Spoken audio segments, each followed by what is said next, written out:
Masa sih perubahan sangat mendadak sekali seperti putusan MK? Putusan MK juga menurut saya mendadak putusannya sebelum pendaftaran di KPU. Dan di sini juga mau diadakan sesi debat, tiba-tiba formatnya dirubah. Kan sungguh lucu sekali di sini.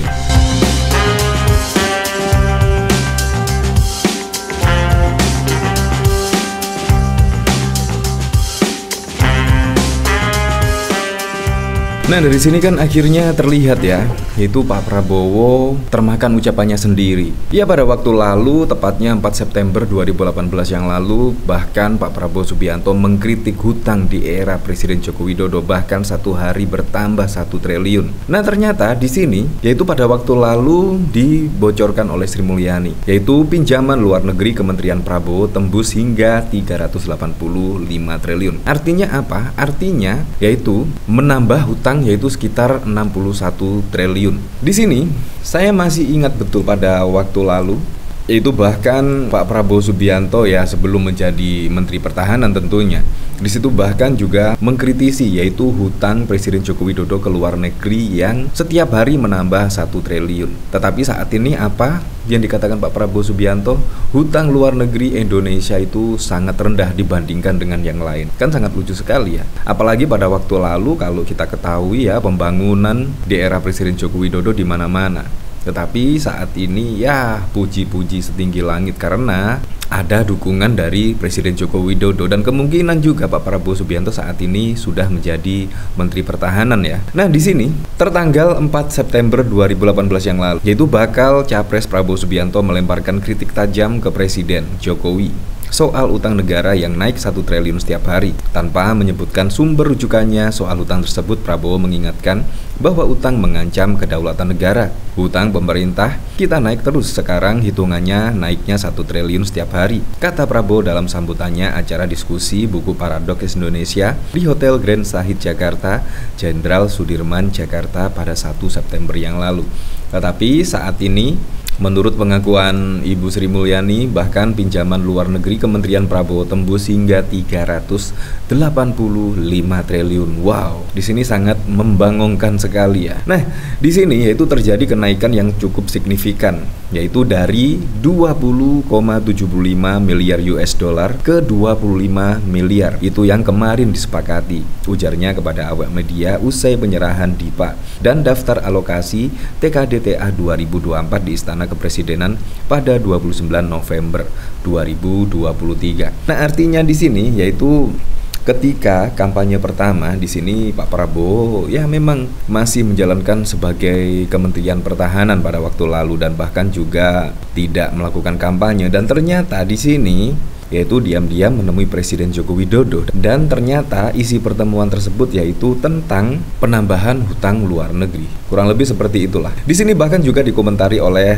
trending issue. Dulu Prabowo serang hutang Jokowi, sekarang justru kementerian yang paling banyak hutang. Pantes dia joget-joget mulu dan di branding gemoy karena emang nggak punya prestasi apapun untuk dijual. Di sini sambil menyertakan screenshot artikel berita. Yang pertama, serangan tajam Prabowo ke Jokowi, hutang 1 triliun per hari. Dan di sini dari berita yang berjudul Sri Mulyani pinjaman luar negeri Kementerian Prabowo tembus 385 triliun. Wow, sangat banyak sekali di sini. 385 triliun. Kalau dibagi 5 tahun saja, di sini kurang lebih ya sekitar 90 triliun ya per tahun. Wow, sangat banyak sekali. Nah, dari sini saya penasaran kira-kira komentar-komentarnya seperti apa ya di sini. Di sini Agus Hamra, negara cuma dibuat main-main seenak udelnya. Kapan majunya negeri ini kalau setiap penguasa berbuat semaunya sendiri seperti itu? Di balik wajah lugu ternyata tersimpan dendam yang membara. Kekuasaan itu memabukkan. Prestasi yang sulit disaingi, dari penculik menjadi capres, nggak ada yang bisa saingi baik di dunia maupun dia. Cuma mau jadi presiden boneka. Walah, repot bayare, rakyat sing kena getai, apa-apa serba mahal piye toh. Apa sih prestasi dia untuk masyarakat sipil? Hati-hati, jangan-jangan hutang dipakai buat danai kampanyenya. Soalnya rekam jejak kotornya sungguh berjajaran. Iya, memang kita memilih capres dan cawapres memang benar-benar harus dilihat rekam jejaknya ya, track recordnya. Karena kalau kita melihat rekam jejak track recordnya, pasti kalau benar-benar bagus, pasti setiap kebijakan, setiap program-programnya pasti akan menguntungkan rakyat Indonesia, kurang lebih seperti itu. Tetapi kalau kita melihat track record rekam jejaknya capres dan cawapres tidak bagus, pasti besok ketika melakukan program-program, membuat kebijakan-kebijakan, pasti tidak akan menguntungkan rakyat Indonesia, kurang lebih seperti itu. Di sini bahkan juga masih trending topik di Twitter ya, cawapres. Wah, seperti apa sih trendingnya di sini?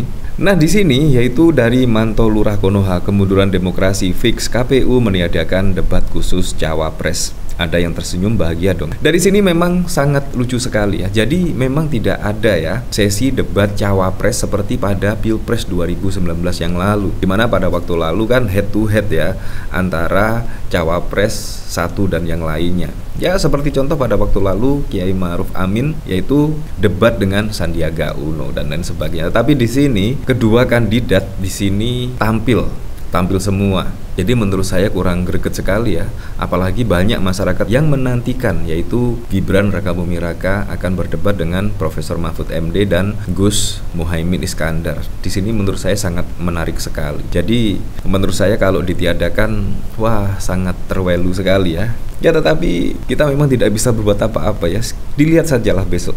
Di sini dari Herwin, satu-satunya cawapres yang dipilih bukan karena bakat tapi karena bapak kau. Nah, di sini bahkan juga mengomentari hanya beda sehari pernyataan ketua KPU sudah berubah-ubah. Takut banget sih cawapres dilepasin sendirian berdebat. Di sini pada 1 Desember 2023 dan di sini berita dari Kompas 30 November 2023. Di sini dari sumber yang sama tetapi hanya berselang 1 hari sudah berbeda di sini. Di sini pada tanggal 30 November KPU debat capres digelar 3 kali, cawapres 2 kali. Nah, selisih 1 hari KPU ungkap alasan debat cawapres didampingi capres, beda dari Pilpres 2019.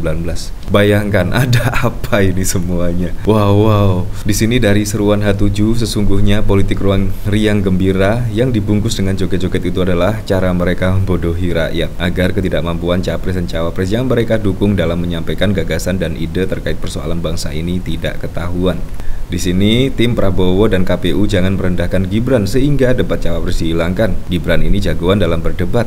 Apa kalian gak takut Singapura dan Australia kesal karena alumni ini kalian anggap gak berani debat seorang diri melawan Muhaimin dan Mahfud MD? Ya menurut saya ya sama seperti 2019 yang lalu. Masa sih perubahan sangat mendadak sekali seperti putusan MK. Putusan MK juga menurut saya mendadak putusannya sebelum pendaftaran di KPU. Dan di sini juga mau diadakan sesi debat tiba-tiba formatnya dirubah, kan sungguh lucu sekali di sini ya. Wow, kemungkinan ini Pilpres yang sangat wow sekali lah. Anda bisa menilainya sendiri. Ya apapun itulah untuk Pilpres 2024 mendatang semua saja berjalan dengan aman, berjalan dengan lancar, dan yang paling penting berjalan dengan jujur dan juga adil.